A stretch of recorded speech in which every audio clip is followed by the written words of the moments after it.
Love me tender, love me sweet, never let me go. You have made my life complete, and I love you so. Love me tender, love me true, all my dreams fulfill. For my darling, I love you, and I always will.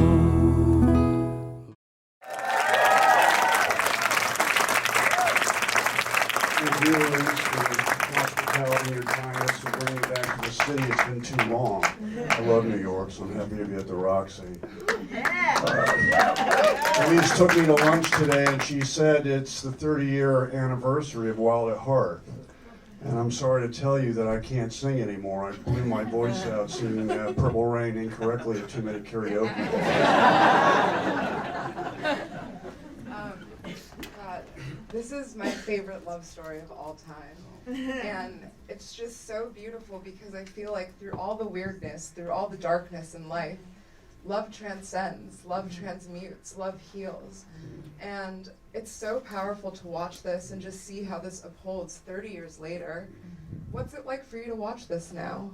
Well, it's been a long time since I've seen it. I'm very happy with the way the movie holds up. You know, I feel like it's maturing in a great way. It's a little like going down memory lane. I have memories of Laura and Willem and definitely David, who was instrumental in a lot of ways in terms of my work moving forward. Because I asked him once on the set, I said, David Lynch, is it okay if I have fun while making this movie? He went, Dexter, let me tell you something, buddy. It's not only okay, it's necessary. thank you. I said, all right, well, he would say things like, solid gold, Dexter, that was solid gold. But he would bring new things every day to the set. And the most bizarre choice he asked me to do was, he said, now next year we're going to have 2 cotton balls, and I want you to sing an opera about cotton balls. And right on the spot, I had to make up this opera song with Laura right there, and it didn't make it into the movie, but that was the kind of bizarre direction that I would get. And but he always kept it, like I said, he just kept it so much fun, and music was always playing on the set. It was. There was this infectious air of fun, of positive energy working with David Lynch, and so I'm going down memory lane and thinking about those moments. Which also the idea that he let me play the part in that way, and a lot of people thought it was my fascination with Elvis, but it really was more believe it or not, my fascination with Warhol, because I was a big believer in art synchronicity, the idea that what you can do in one art form, you could do in another. And I had read a book by Stanislavski called An Actor Prepares, and in the book, Stanislavski said the worst thing an actor can do is imitate someone, so of course I wanted to see if I could break that rule. But the idea with Warhol was that he would take these fantastic icons like Jagger and Presley and what he did with the collage form in art, I thought, well, why can't we do that in film performance? So I chose Elvis to create that kind of experiment. And amazingly, Lynch in the rehearsal process said, yeah, I love it, Nick, let's go for it. And I said, what's more, David, I found this fantastic jacket in a secondhand store on Melrose Boulevard in California called Aardvarks, and I bought it, and I want to wear it in the movie. Well, why, Nixter? Why would you want to do that? I said, well, because I kind of want to be like Brando in The Fugitive kind and have a snakeskin jacket with Magnani. And anyway, so he let me do all that, and I really am thankful to him for that. Amazing, but I mean, I feel like that left an indelible print on the film, and so you formed that. And so what I think is really interesting is watching the way that you weave through all these films and you leave like these marks behind. And so how does it feel like working with the different directors that you've worked with and then using their direction to then guide these performances?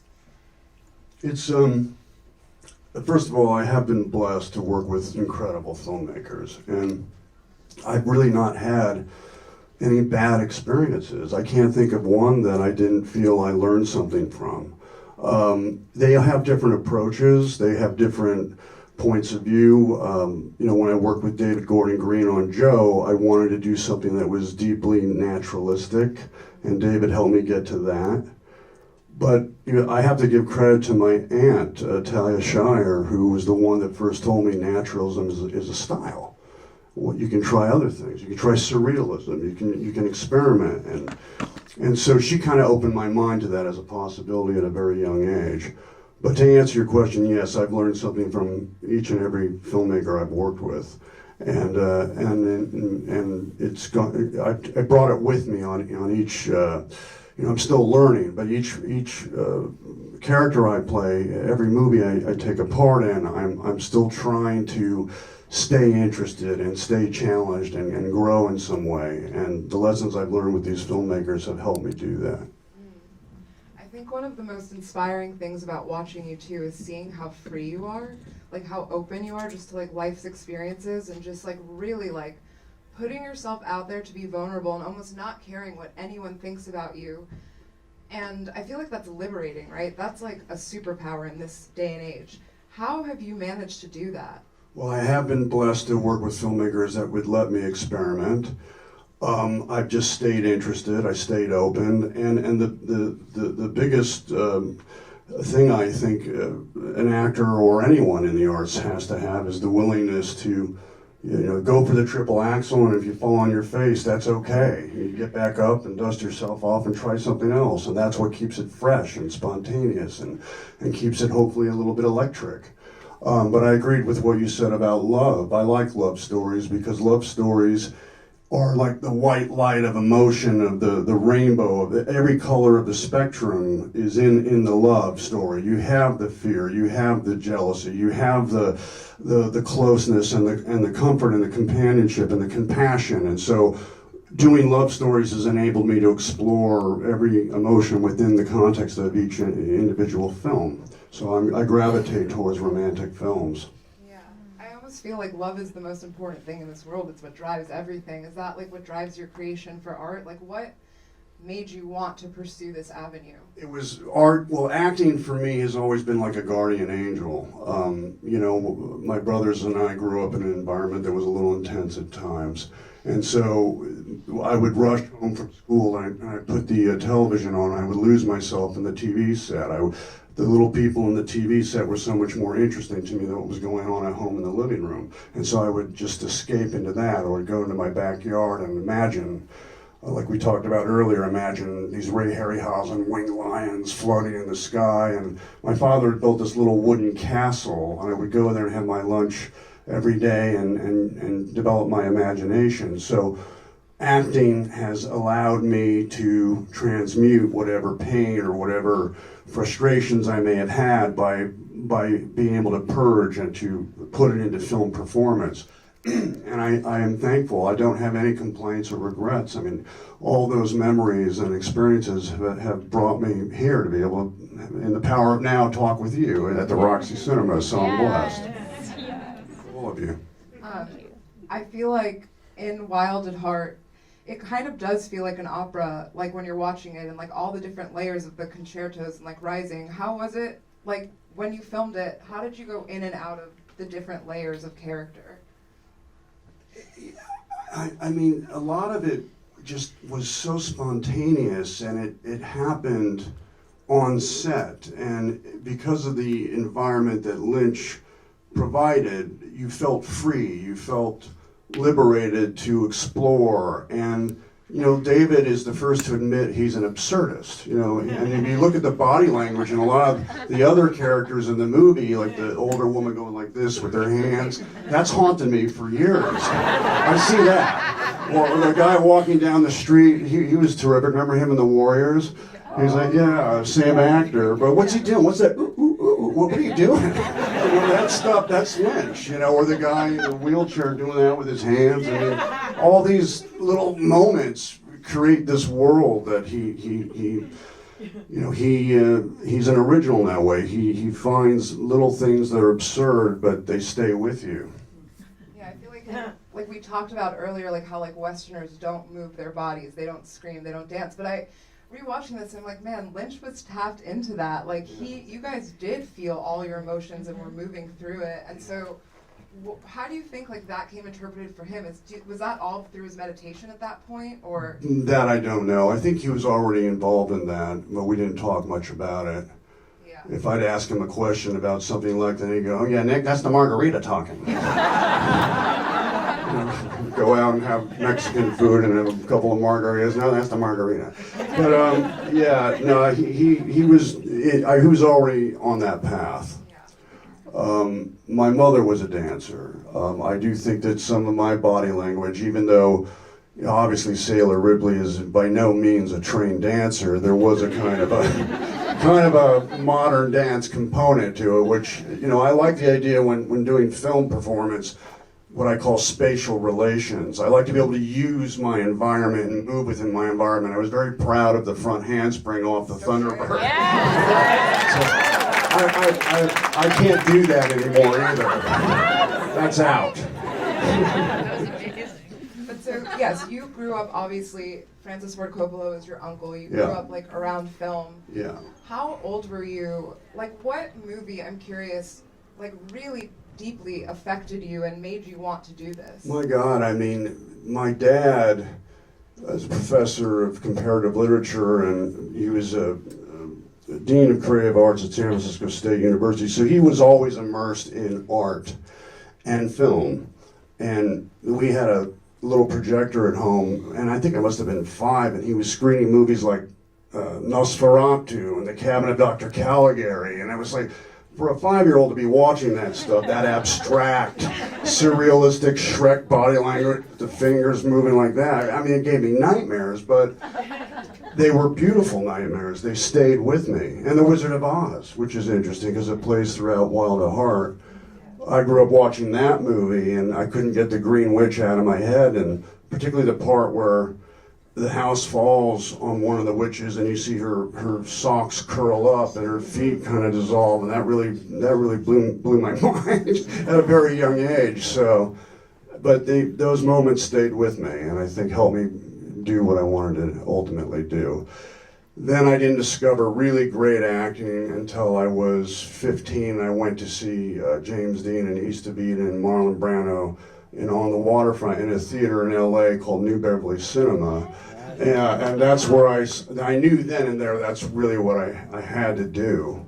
Even though I'd already been immersed in like the Inashiro Honda movies, the old Godzilla movies as a child, I knew when I saw East of Eden, when Dean has the nervous breakdown and tries to give his father, Raymond Massey, the money on his birthday, and the dad rejects it, and he goes through like this nervous breakdown on camera. Nothing made me feel like that.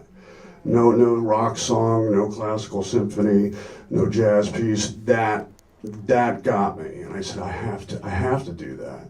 And then I started working at another theater called the Fairfax Movie Theater. That was my first job. I sold tickets and popcorn, and I would go but I got to watch free movies. And I would sit there when I sold the tickets and the concession stand was done. I would sit and sneak in and look at the movies. And just go, how do I go from here to there? I gotta get there. That was the whole meditation, I mean, it's so amazing though, because I feel like you succeeded. You created that meditation. You made yourself, like you are mythological in this stance. Like all of us have been affected by your work, your life. And I feel like in terms of that, what has been your greatest joy in the whole like creation process? The greatest joy in the creation process, I think, is when you have a concept and it worked. That you visualize, like you're talking about, you create it, it's like manifest destiny. You have an idea and it works. It comes together. Like when I did Vampire's Kiss, and I was trying to bring in Nosferatu-like behavior and German expressionism and silent film style acting in this crazy little movie about a literary agent who's losing his mind in New York City. And I saw it, and I was like, and I was also using my father's voice. Because my dad, he would talk like that, And I used it again in Color Out of Space, but I said, but Dad, why do you talk like that? What is this continental bullshit accent? And he said, well, I'll tell you exactly why, Nicholas, because I made a decision to speak with distinction because I'm a literature professor, okay? You got that? And he was right, it made sense. But I still have to put every now and then his voice winds up in movies. I can't help it, he was fascinating. The fingers, too. He always had the fingers going. I have to ask, in that movie, did you actually eat the cockroach? Yeah, and I couldn't help but laugh when I saw Crispin's performance and this with Dell. Oh my God, that was so funny. Yeah, I had this weird idea, and I did get a call from the Animal Rights Association. And I said, well, do you have a can of Raid anywhere in your house? I mean, I did. The idea was that Peter Lowe was degenerating. He starts with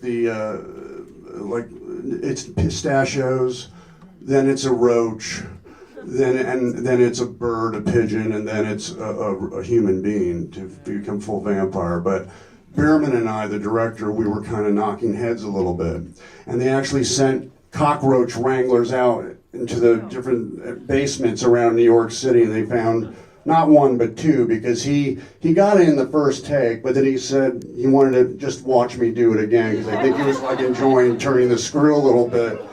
So I had to rinse my mouth out with 100 proof vodka. It was the worst thing I ever did. I was absolutely horrifying. And it was soft.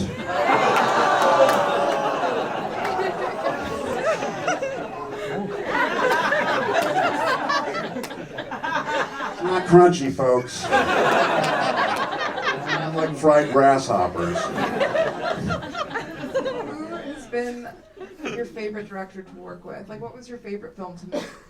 Well, I love, Francis is phenomenal. I mean, I love all his movies, and I keep reviewing them and seeing them. I would be hard pressed to choose a favorite, having that guy as your uncle. I mean, he's a pretty phenomenal guy, and I loved all the movies I did with him. I loved Bringing Out the Dead with Marty. That was another vivacious and exciting experience. We shot it all at night, for 6 months we were shooting all at night. You can't really do that anymore. But that was memorable. And of course, David was instrumental for me because of it's okay to have fun, and that was helpful. And we'll talk about the other movie later, but that was an interesting experience too, because it was two twin brothers, and they wouldn't tell me which one was which when they were directing me. And they would take turns. Danny and Oxide Banks, so that was a trip. They've all been great experiences for me. Yeah, amazing. I think we have time before the next movie for a few questions from the audience. Yeah. Hi. Thank you so much for coming. Thank you. So I'm curious, you played so many characters and in such an embodied, immersive way. I'm curious if any of the characters have stayed with you or been more transformative than others in your own life, and that maybe are just a lasting impact.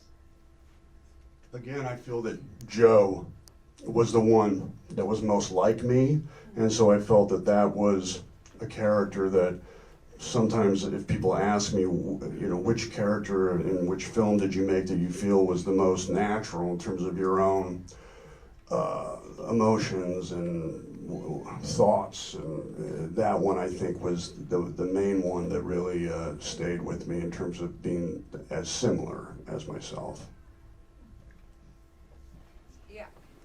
I was wondering if you had any particular acting techniques that you've studied, or and if so, what do you like to use in preparation or on set? Well, it's no secret that I've talked about something called nouveau shamanic. I read 2 books by Professor Brian Bates. One was called The Way of Weird, and the other one was called The Way of the Actor. And in The Way of the Actor, he put forth the notion that all actors, whether they know it or not, are shamans. Pre-Christian times in the village, there would be the village shaman, and he or she would go into flights of the imagination to try to bring answers to help whatever the condition or issues were within the village.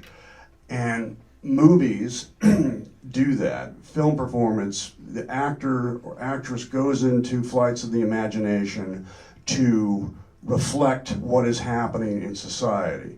Marriage Story was important because it reflected the epidemic of the American family breakdown of divorce, and both Adam and they were very much shamans in that reflection of that. Or Joaquin and the Joker, the epidemic of mental illness not getting proper care, and he went into flights of the imagination and brought that. How do you get there? You rely on your dreams. Your greatest tool as an actor is your imagination. There are ways you can trick your imagination, or you can compel yourself to believe you're these characters, so you don't really feel like you're acting. You're in the zone. You're in the moment. When I did Ghost Rider, I had Baron Samedi, which is a New Orleans voodoo Loa. He's like a skull. I had that makeup on my face the whole time. I wouldn't talk to anybody. I had these little objects that I had bought at a antique store on Portobello Road in England that were literally like tiny sarcophagus that came out of Egyptian pyramids. And I would sew them into my leather jacket. So when you go in on set with all that energy on you, all those power objects, and with those memories or dreams that you're recruiting, and you see everyone's terrified of you because you look like this voodoo spirit, you don't have to act. You just feel it. And I think that would be an example of nouveau shamanism. Yeah. I'm just curious on that point, how difficult is it for you to come back to yourself? Yeah, that's a good question. And there, like the last movie I did that just came out, Color Out of Space, I was in a kind of an irritable mood because the character was going all over the place in terms of how this meteorite / alien energy was messing up his entire family and himself. And so if you really fall into that, it can take a moment or more than a moment. It can take a week. And usually that's when I have a couple bottles of red wine and try to shut one character off. It becomes like an eraser to a chalkboard. You wipe it down and then you're free. Or that line has been blurred out, and then you can create a new character and start from scratch. So that's where, in some ways, the wine has been helpful for that. We talked earlier about that you have to be so grounded into your own body and own self in order to do things like that. Yeah, and it's like preparing a vessel to face the unknown, and when it's really working, you're almost like in a trance, and it's channeling through you, and you get flash points and little sources of inspiration that come through you and it help you find the character. Or if you don't know how to play a scene, you can ask yourself for a dream the night before that maybe you'll get an answer or a gift and it comes to you. And you get an idea of your choreography, you get an idea of what kind of a voice you're going to use, you know your instrument, but the magic that comes through you, that's never planned. You just have to give yourself up to it and over to it and invite it in, and then you utilize it. Fill your choreography with that flashpoint, with that magic that comes from having faith and being open to the universe. Yeah, it's so powerful. I love the way that you channel that in everything. And so where did that come? Did that come at the beginning of your career? Is that something that you've honed in over years and through exploring and picking up objects? Yeah, that's a very good question. And I think it's evolved, and I don't know one specific place that it came into focus for me. I think it's just something that has been progressing. It's been 41 years of doing this, and I think like maybe 10 years ago I realized that my instrument was with me, and whatever my muse is, and whatever the guardian spirit is, or what have you, it's there for me, and I can access it. But I always say thank you afterwards. Yeah, it's amazing. I just blanked because I'm so inspired by that. Thank you.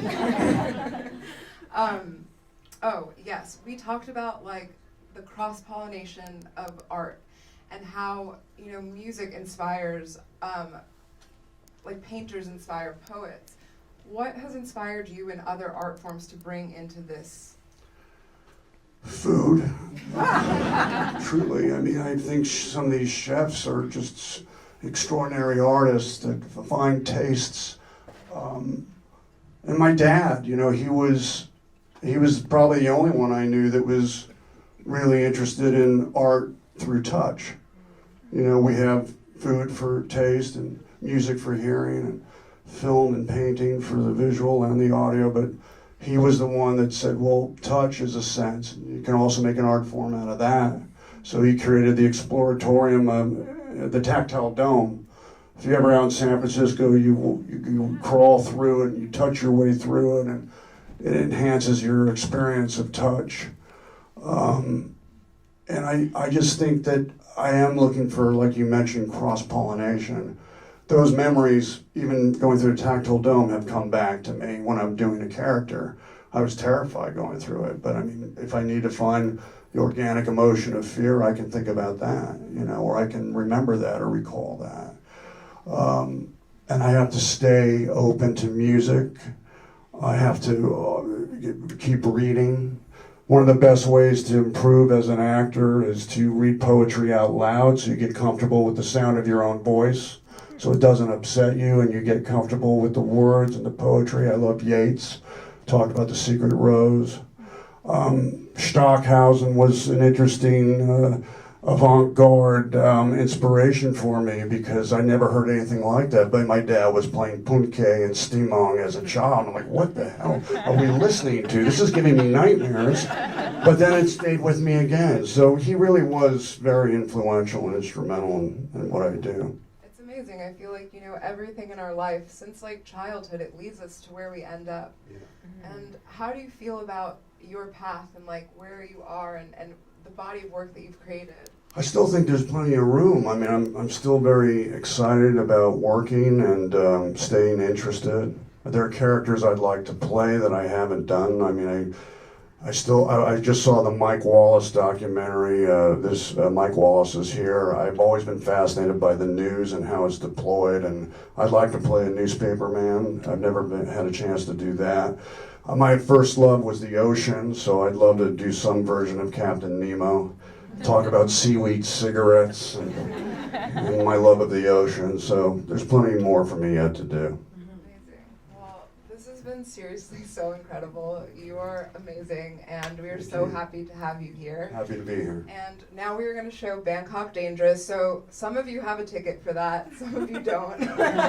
Sneaking we have in. more people waiting outside, so let's figure that out, and we'll enjoy the second film and we'll be back here after.